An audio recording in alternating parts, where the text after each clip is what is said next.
Good morning. If you would please stand and join me in the national anthem.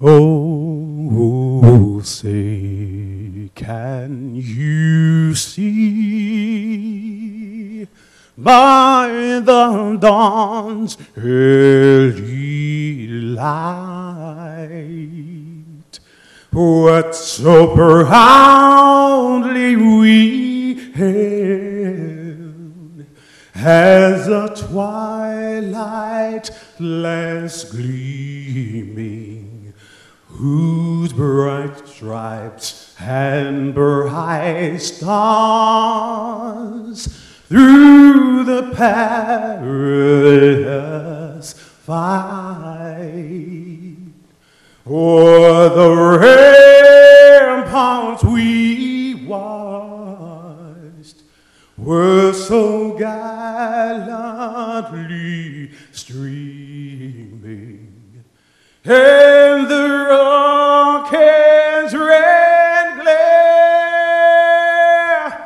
the bombs bursting in air, gave proof through the night that our flag was still there. Oh, send us that star-spangled banner yet wave o'er the land of the free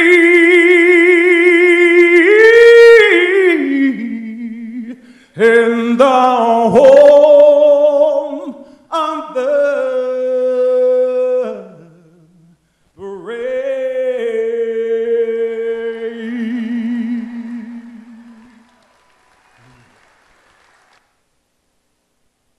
Oh, beautiful for spacious skies, for amber waves of grain, for purple mountains, majesty above the fruity plains. America, oh, America, God has shed his grace on thee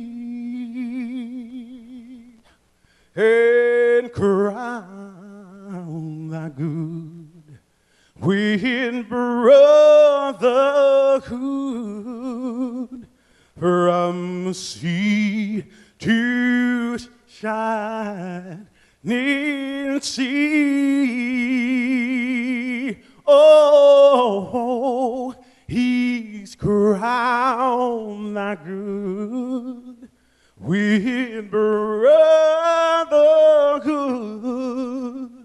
from sea to shining sea.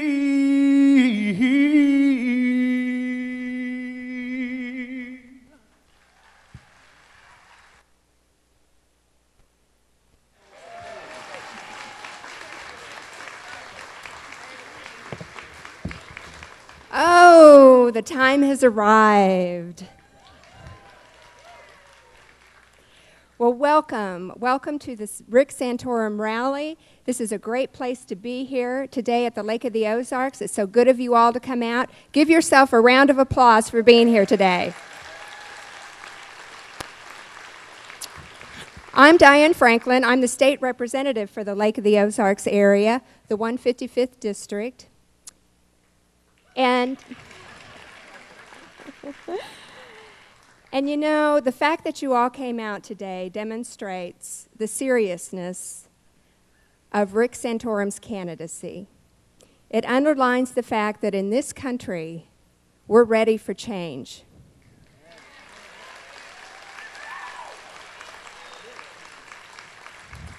And not any change.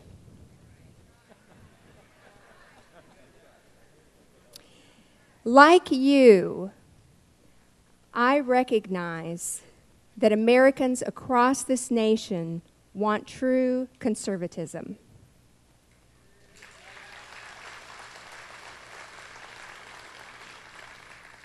And today we have the opportunity to visit with one. He's come to see you.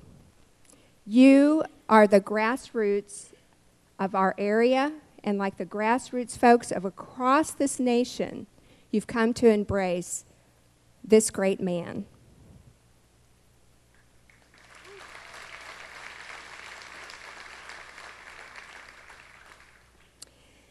The first and most important qualification for president is that he believes in you, the people.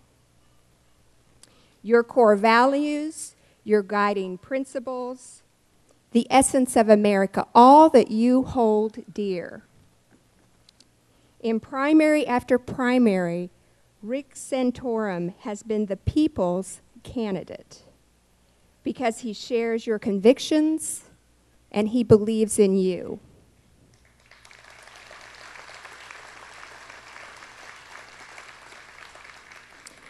Missouri is known as the Show Me State. Tomorrow, we're having our caucus here in the state of Missouri. We're having one at the Camden County Courthouse. It's important for you to go. Scratch everything else you have on your calendar and go, because this is the place that we can make a difference for Rick Santorum.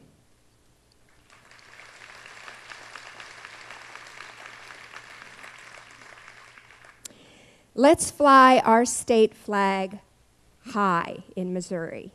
Let's show them that Rick Santorum is our man.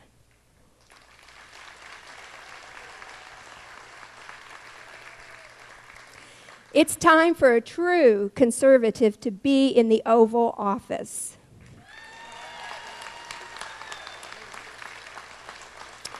You guys are getting me fired up. A man our country can be proud of, a man that we can feel good about and look up to. Rick Santorum.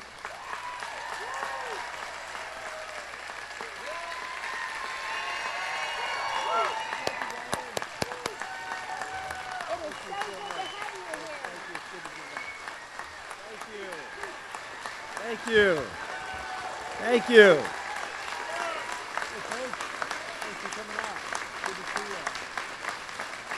Thank you.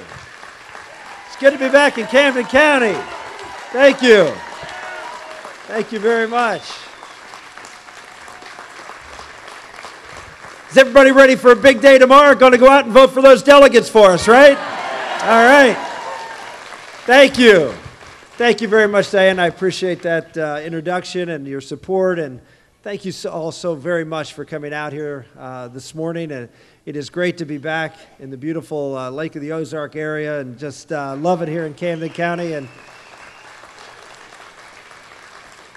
people have been so wonderful and supportive here. We got a great vote out of this area, and enjoyed my time here in the past. I've been here a few times, and certainly had a wonderful time last year at the Camden County dinner, and we're looking forward to a great day tomorrow in the state of Missouri. We can follow up with the great victory we had in the primary, and I just want to say to all of you, including the folks behind me, and I always apologize. I have to apologize for having my back to you, but I just want to thank you for the great support that you gave us. We were trucking along, having won Iowa in a race that was a loss and then a win 2 weeks later, and we came up to the primary in Missouri and caucuses in Minnesota and Colorado, and nobody spoke louder or stronger than the people here in Missouri. We got over 50% of the vote, and I just want to thank you for that. Thank you.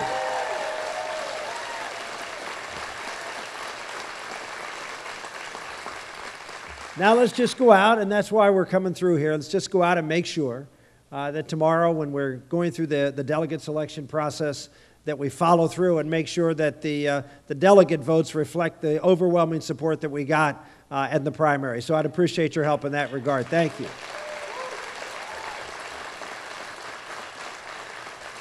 And let me tell you why that's important. This race, I think you all realize, is probably the most important, well, I think it is the most important race in your lifetime. This is race, yeah, it's about the economy. It's about jobs. It's about economic growth. It's about national security. It's about the state of our culture and our families in America. Big things are at stake in this country. Very big things. And there's a sense and a feeling as I've traveled around, I did when I was here the last time and worked the tables and shook hands with just about everybody I could. It was a big dinner, but I shook a lot of hands. And I got a chance to talk to a lot of people as I did when I was traveling the country and having an opportunity to meet and talk to folks. And I kept hearing the same thing, the level of anxiety about, well, maybe we're going to be the first generation that's going to hand off an America that's not quite going to be as strong or as prosperous, that we're going to be a country that is going to be deeply in debt and have more government control of our lives and not be as safe because America won't be the leader in the free world anymore. We have a president who seems to be managing the decline of our military, managing the decline of our economy, and seems to be comfortable in doing so, apologizing for America, not just overseas, but even here at home and our inability to be able to get things turned around, that it's somehow our fault. Folks, we need to nominate someone in this nominating process who's not going to apologize for America, who's going to stand up and believe in the American people.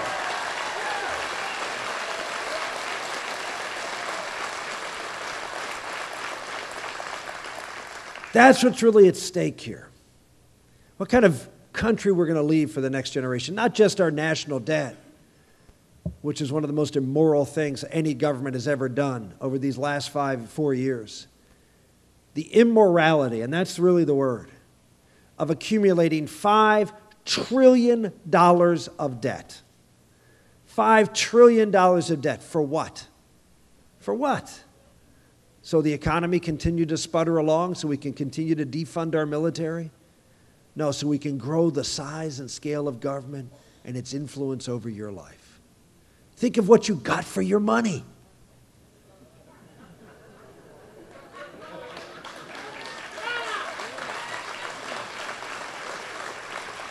You know, people talk about, well, sometimes you have to borrow money to make investments. You know, you have to take a risk. We didn't do that. We borrowed money to pay people in entitlement programs, to pay off government employee unions, to do shovel-ready projects that weren't quite shovel-ready. Right? It's a travesty, a waste of $5 trillion. Think about that. And yet, here we are in a race where if you look at all the national polls, it's very, very close. Both Governor Romney and myself are running even with President Obama. This race is by far, far, far from over, either in the general election or, I might add, in the primary election.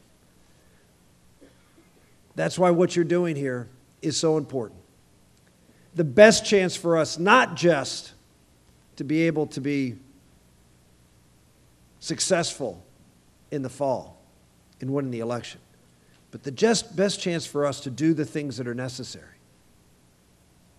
to turn Washington around, to shrink the size of government, to strengthen our military, to be that strong force for good, not just here in America, but around the world, is going to depend on who we nominate in this election. This election has to be about a choice, not between Tweedledum and Tweedledee.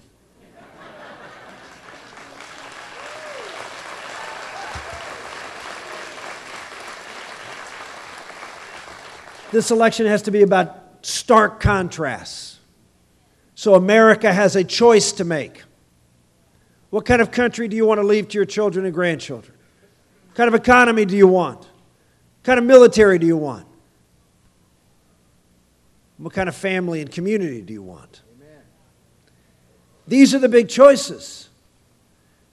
And the clearer they are, not only the better chance we have to win, but more importantly, the better chance we have to govern and accomplishing the things that we must do to get this country back on track.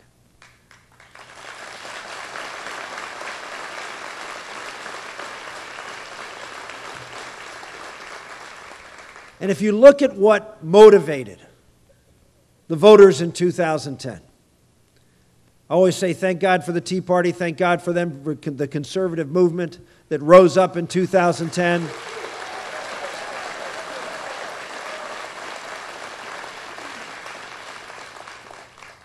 But why were they excited?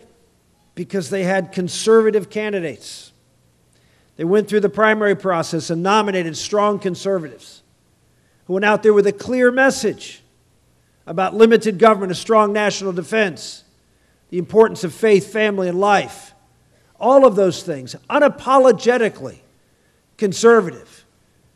The Tea Party did a great job in resurrecting this document right here, the Constitution of the United States.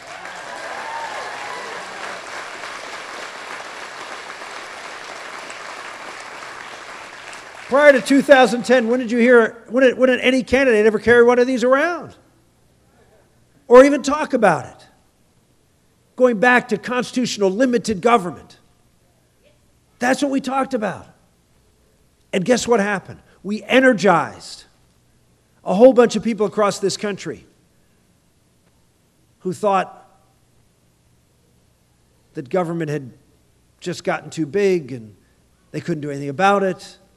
Was far beyond their ability, and all of a sudden people started talking about what they talk about at their kitchen table and at work, and at the water cooler. And people got motivated and excited. No one asked the question in 2010, how are all these conservative candidates going to win? No one asked that question. How can you be a conservative and win in 2011? Why? Because the conservative base across this country, which is by far bigger than at least twice as big as the base on the other side, they were motivated. And they came out because they were promised people going to Washington, D.C. and making the kind of big changes that were necessary. And they elected people who had a track record to back it up. And as a result of that, we won. We won overwhelmingly. And yet now here we are 2 years later, and all of the experts and pundits say, nope, we can't have that election again. We got to elect someone who's more moderate, someone who can appeal to moderates and independents in New York City and Los Angeles, on Wall Street, in corporate boardrooms. That's who we have to nominate, someone who can appeal to them.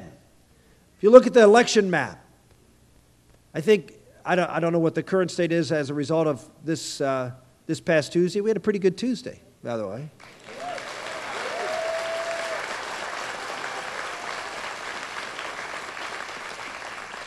But if you look at the map, not just look at the color-coded maps of who won the states in these primaries, but you look at the maps of who won the counties in this primary. Now, I know in Missouri, for example, we won every single county the last time. So you helped a lot.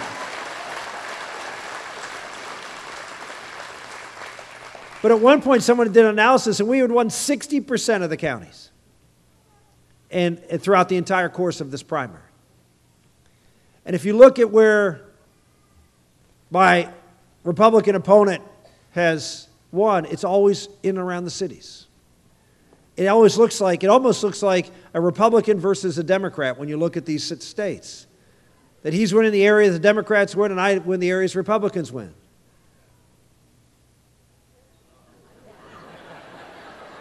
Does that tell you something, maybe?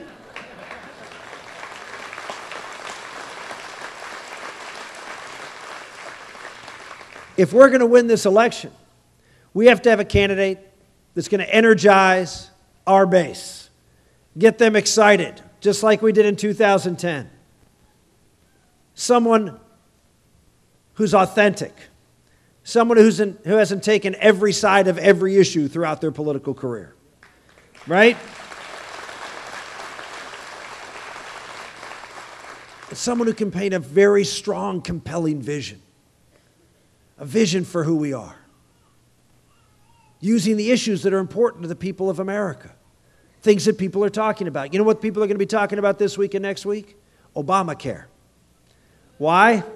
Well, the Congressional Budget Office this week just came out with their new numbers. And I know you're going to be shocked to hear this.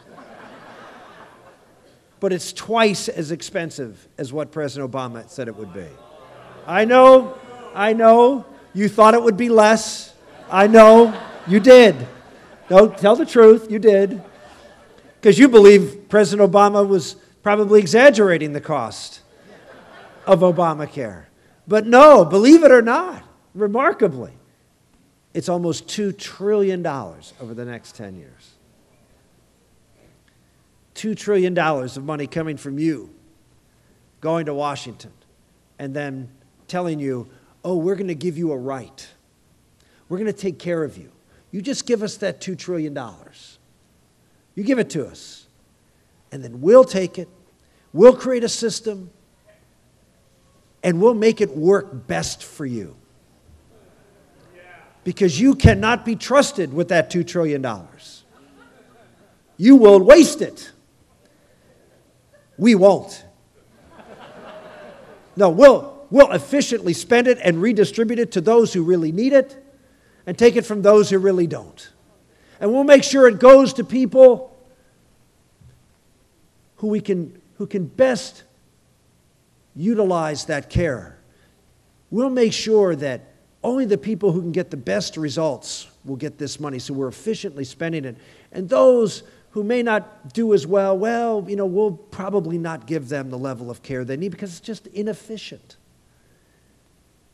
And by the way, if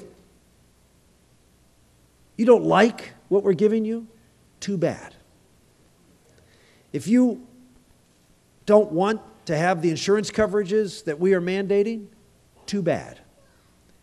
We have given you the right, says President Obama, and therefore we will tell you how to exercise that right. That's what's going on.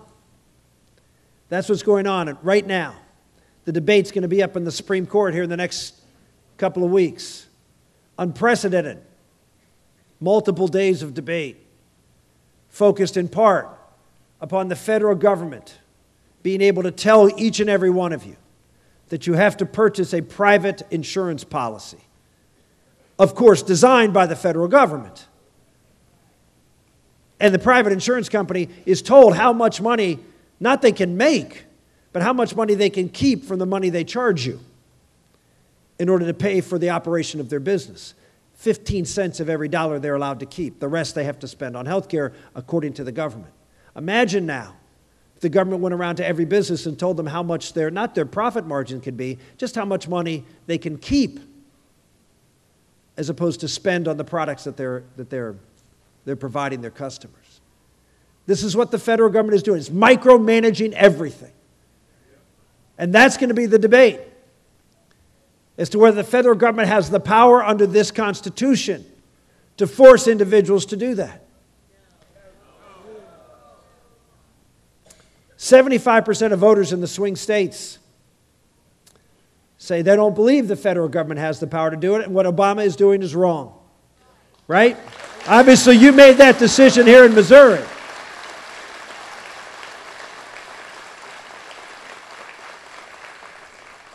Well, I can tell you, as someone who got back involved in politics because of Obamacare, got back involved because I always knew that the linchpin of government taking control of our lives, of fundamentally shifting what America is all about, will come down to health care. Margaret Thatcher said when she left the prime ministership of England, she was never able to accomplish what Reagan accomplished in America, in turning America back from socialism, as she tried to do in England. She said she was never able to do that. She said, the reason? The British national health care system. Once people become dependent upon the government for their very life, then they will pay tribute to that government for whatever the government demands of them.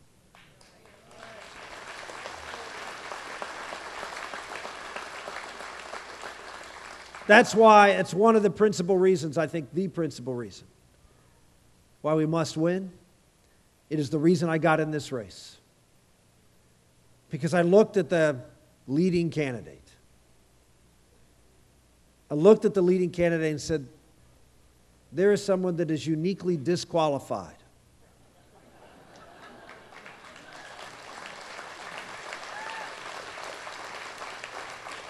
to make the argument against Obamacare.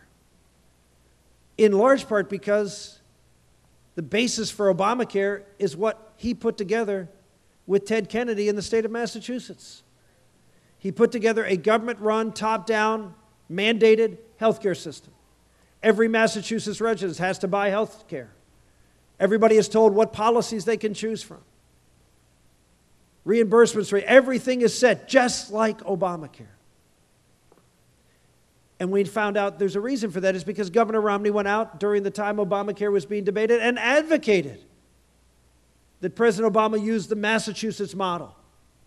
And it turned out that's exactly what he did. So the question for the people here in Missouri and for all Republicans on the most important and critical issue of the day, government control of your life and your health, government control, generally speaking, of top-down government-run solutions. Why? Why would we nominate someone who is uniquely disqualified to make the case against Barack Obama on the biggest issue of the day? What?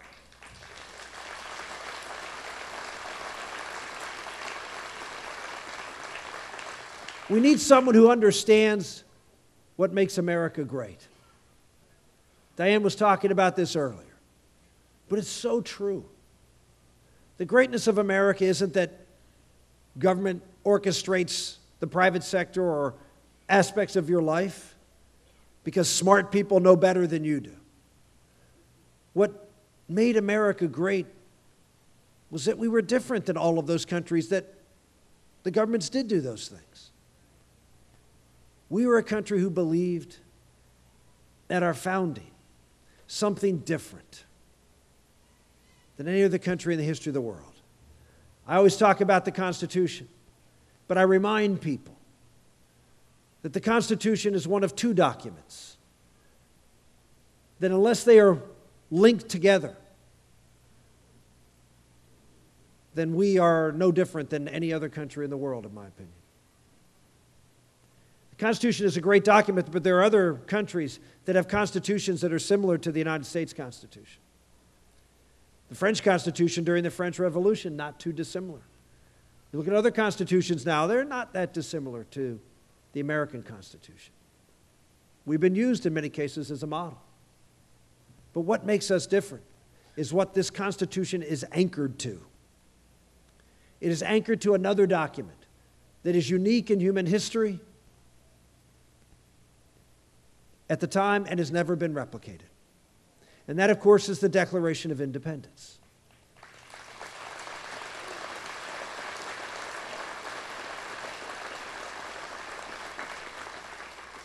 And it is these words that make America different. And you know them. At least folks here who are maybe a few years, a little gray behind the ears may know these words. I don't know if they teach them in schools here anymore. They used to teach them and we had to memorize them. We hold these truths to be self-evident, that all men are created equal and endowed by their with certain unalienable rights.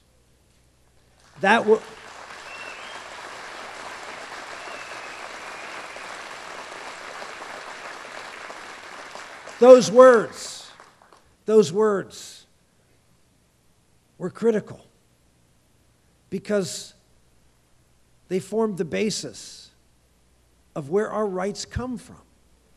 I hear a lot of folks go out and talk about, the rights given to us in the Constitution. The Constitution does not give us rights. The Constitution recognizes rights that are already given to us by our Creator and written on the heart of every person in this world.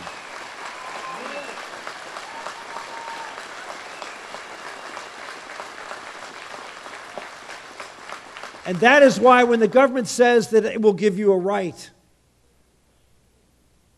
they cannot give you rights. They can deny you the exercising of rights that you've been given, as we see with this president in his mandate recently on Catholic institutions, saying that they are going to impose his will on your religious beliefs. That is unjust. That is unprecedented, and it will not stand in America.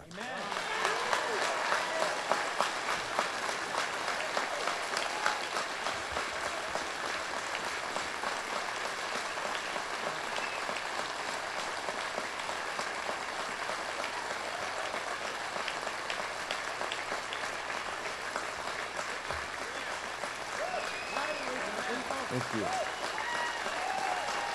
Thank you.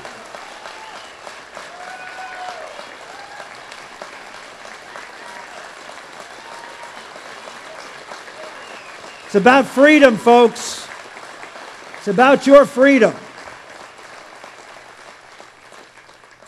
Ladies and gentlemen, this country is a different country than any other country in the history of the world because we believed in limited government and free people with God-given rights to go out and pursue their dreams, build families and churches and schools and community and civic organizations, and build a great country not from the top down, but from the bottom up. Amen.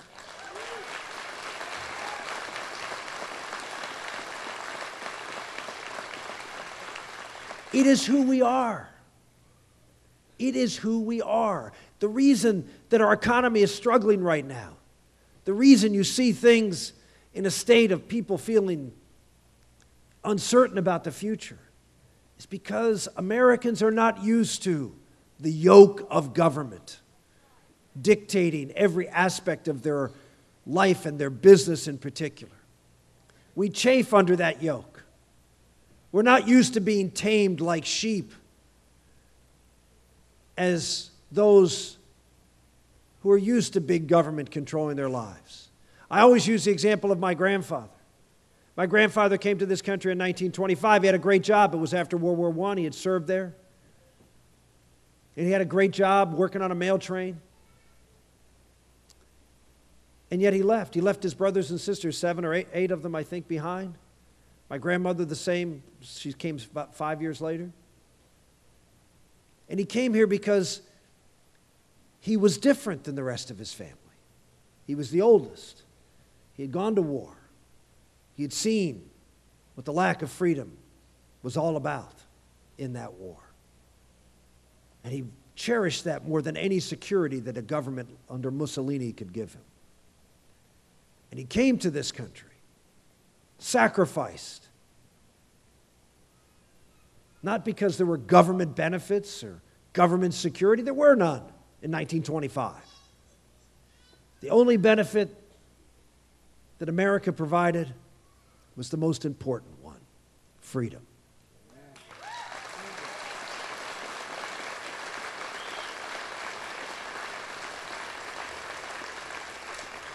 I've gone back and visited my relatives many years later, after my grandfather died. And ladies and gentlemen, they are nothing like him. They are perfectly happy being ruled.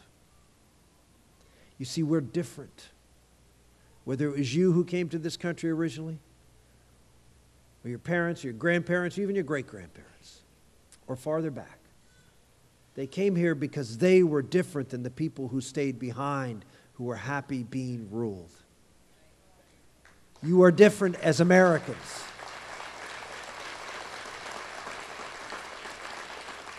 That's why we need someone in this race who can go out and remind us who we are. This is not a time to be anxious. It's not a time to be fearful. I know there's a lot of fear and anxiety out there about the future for our country. This is a time when we can rally together,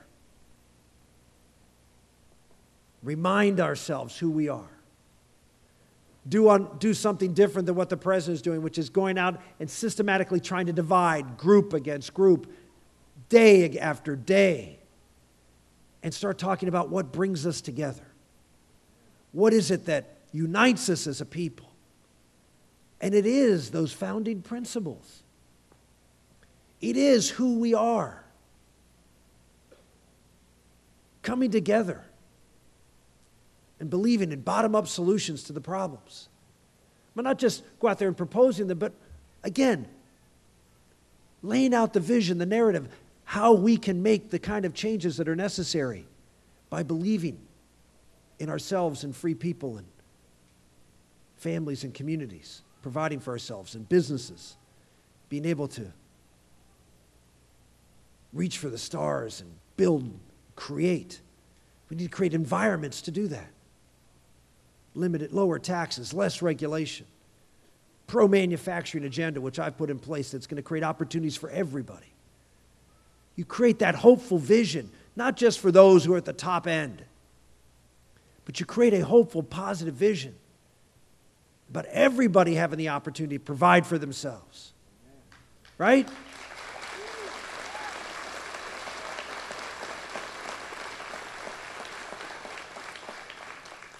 And you go out and you take on a president who believes that he knows best, that is proud of the fact that government programs have exploded and he's taking care of more people. People don't want to be taken care of. They want to take care of themselves, right?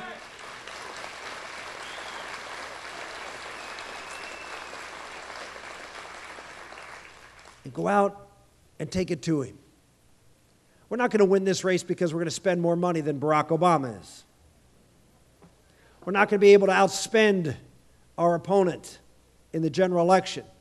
We just saw the numbers in Illinois. We're being outspent about 10-1 on television in Illinois. And I still think we have a chance of winning Illinois, even though we're being outspent 10-1.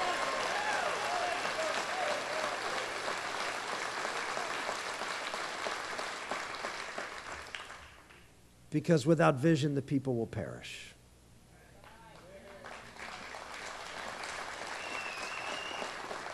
And the people in Missouri and Minnesota and Alabama and Mississippi and Kansas and so many other states, we were outspent and outgunned. We went out and laid out that vision, laid out a candidate who shares their values, who's walked the same path that most Americans have walked in this country. Grew up not with privilege, but with the opportunity to rise, to take advantage through hard work, doing well, making commitments, risking. Just like every other American, ordinary people can do extraordinary things.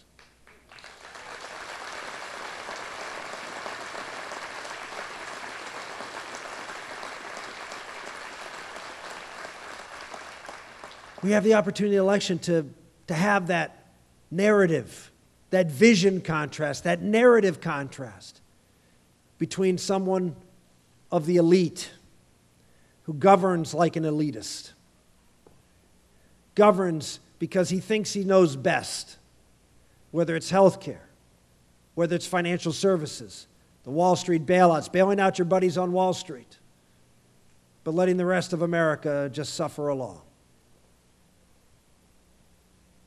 The environment, energy. We're looking at in some places we already have $5 a gallon gasoline. And it's going to go up because the summer driving season is coming. And the tensions in the Middle East are not going to abate anytime soon, particularly with this president in charge.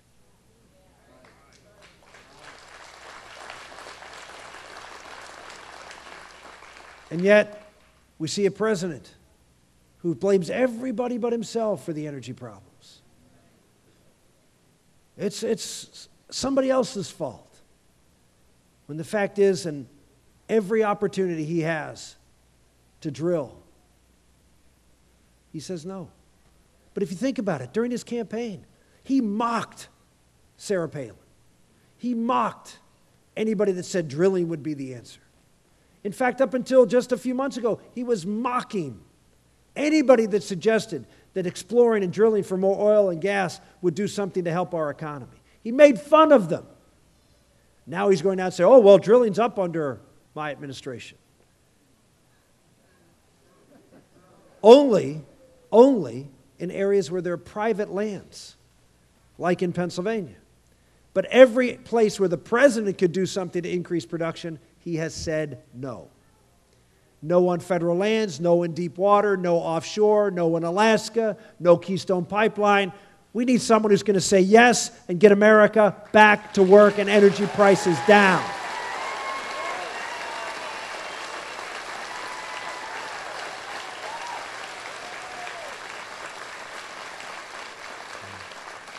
So who are you going to trust? Who are you going to trust to go out against Barack Obama and have the record and the courage and the vision?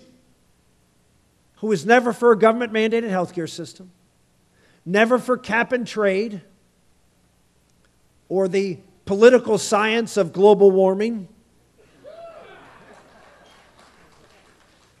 never was for the Wall Street bailouts, was never for big government solutions to our problems, whether it was financial services or energy, manufacturing, or healthcare.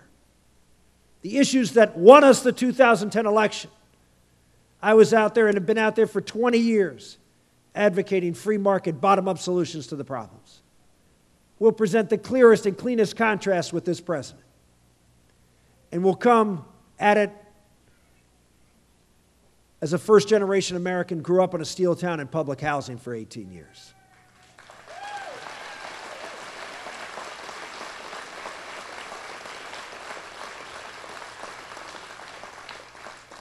That is the contrast that will win this election. Not a contrast between someone who advocated everything President Obama did on those subjects. Everything. And worse, as governor, put things in place.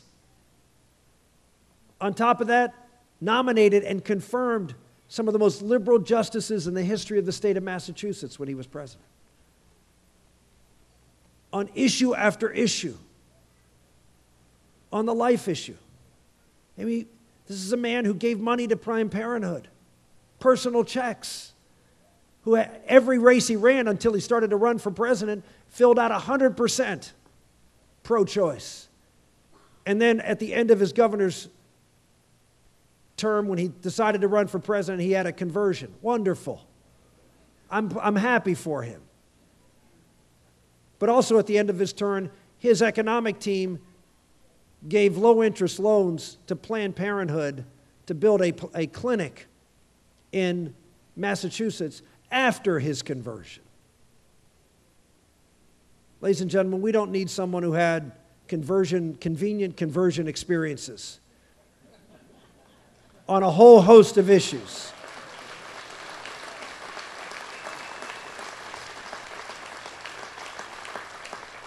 We need someone who points true north. Someone who's fought in the trenches his entire political career, representing a tough state like Pennsylvania, standing tall in good times and in bad, in believing in that vision of bottom-up, free people, free enterprise, strong families, not afraid to talk about the importance of the nuclear family and moms and dads together in marriage and raising their children.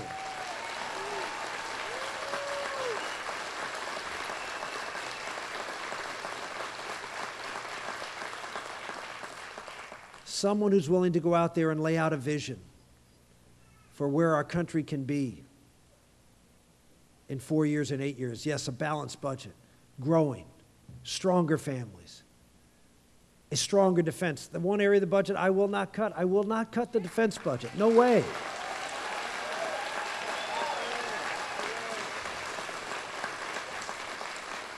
And I'm the only person in this race on the Republican side that says that. They'll all say, oh yeah, we got to cut defense. No, we don't. When I was born, defense was 60% of the budget. It's now 17% of the budget. That is not the problem. The problem is government entitlement programs will, after Obamacare is implemented, be over 70% of the budget. That's the problem. And I've got the track record that went after those entitlement programs and stood tall for national security. Folks, I appreciate your help and support. But I need you to go out there on Saturday and help us and come out of this arena. If you say, well, I'm going to go and vote for delegates for him. I'm going to help him out at the caucuses. That's not enough. The other side is organizing. They've got the establishment all behind them. They got the establishment here at the congressional level, and they have the establishment at the state level. And they're going to do their best to try to make sure the status quo stays in place. The reason that Governor Romney is getting all these endorsements is because they feel comfortable with him. That he isn't going to make the kind of changes that will make them uncomfortable, put them in a tough situation, have to vote on tough things. So they all go along. You spoke a month ago. You spoke loudly a month ago. But if you walk out of here and say, I'm just going to vote for him, for his delegates tomorrow, that won't be enough. We won't win. We need to win big and decisive. We need to show that that big win a month ago has not dissipated the energy and enthusiasm here in Missouri.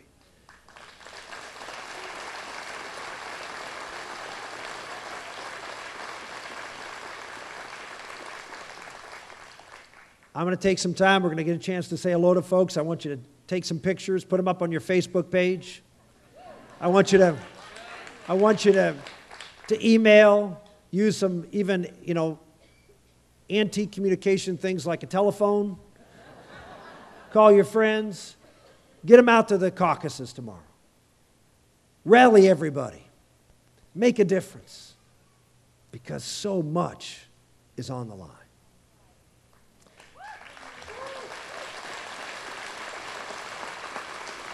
Let me close by sharing with you one of the things that motivated me to get out here. I was reading that Declaration of Independence and reading the very last line. You look at all those signatures, all of those men who were overwhelmingly people of wealth and privilege and status in America. They had much to lose by committing an act of treason, which they were doing, in revolting against the British Crown, the most powerful army in the world. And they signed that document, declaring proudly about God-given rights. They mentioned God 4 times in the Declaration, in various forms. But they were willing to sign that document, and they said at the end, we pledge to each other. We pledge to each other. Just like when our men and women step out there and defend our country, and they pledge to each other to go out and work together as a team, as a unit. Yes, for our country, but for each other. That's what we do every day in our lives as mothers and fathers and neighbors, employees or employees. We pledge to each other. We're in a common enterprise from the very beginning of our founding of our country. We pledge to each other our lives, our fortunes, and our sacred honor. Well, no one is asking you in the next 24 hours or thereafter to pledge your life. But I can tell you, as I know you do, we thank God every day that men and women in this country put the uniform on of the U.S. military and do just that every single day. And we shouldn't be apologizing for them, ever.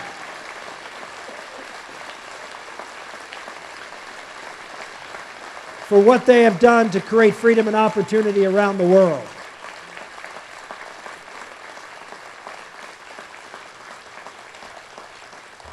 I'm not asking you to pledge your fortune, Although given the financial situation, if you can go to ricksantorum.com, you can pledge a little of your fortune. You can also pledge to get on the phone and call people. We have a phone and home program through our website, not just here in Missouri, but also in Illinois and other places around the country in the future primaries. We need your help. We're not going to win this race because we're going to spend more money. The fortune will not do it. Somebody else's fortune is trying to do that, but it's not going to be the fortune. It's going to be the last thing, your honor. I'm asking you to put your honor on the line because whether you like it or not, it is. Every generation has really one task, is to keep the torch of freedom that was lit so brightly for the entire world to see alive, not just for America, but for the world. We've not just transformed America from our founding, but we have provided light to a dark, dismal, and in many cases, hopeless world. So when the light, if it is ever extinguished in America, the world will be a darker place, not just America. And it is our obligation, just like it was the founders' obligation, to put their honor on the line. You've been given a great inheritance. You stand on the shoulders of your ancestors, your parents, your grandparents. You stand on the shoulders of the people from here in Missouri and what you've been able to build as a state. And your honor to be able to pass that torch of a free, prosperous, safe America will come down, in my opinion, to this election. If we are not successful in defeating this president and overturning all of these programs that have going to make every single American dependent upon the federal government for their life, their health, their loans, whatever it is, an increasingly dependent society that is no longer free, then we will be the generation that let that torch go out. This is the most important election of your lifetime. This is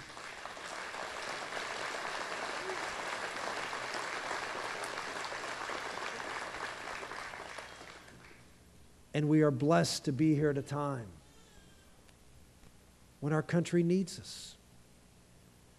Doesn't need us to put a uniform on and carry a gun, but needs us to be the citizens that we are called to be.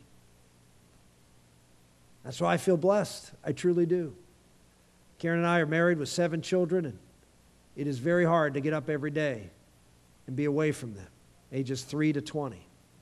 Not exactly the best time to be running for president. But sometimes you can't pick the time when your country needs you. You are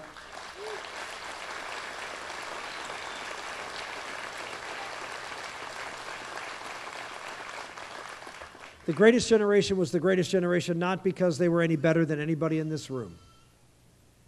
They were the greatest generations because when freedom was at stake, they rose and made the sacrifices necessary to preserve that torch. Now,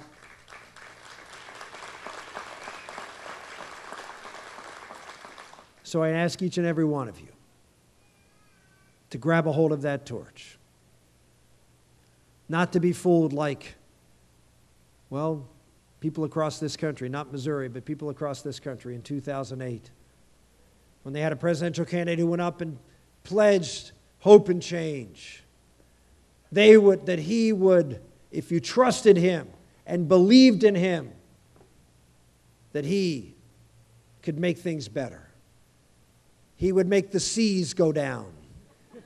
Remember he pledged that? The tides were rising, not under him. They would go down. He would pay people's mortgages. He would provide everybody with health care. He would balance the budget. Because it was immoral to do otherwise. And of course, he would keep unemployment under 8%, which is yet to occur. He went out in 2008 and promised that if you believed in him, he would take care of you. In this election, we don't need to elect somebody that America can believe in. We need to elect someone that believes in America and believes in you. You help us out, and we'll make that happen. Thank you. God bless you. God bless America. Thank you very much.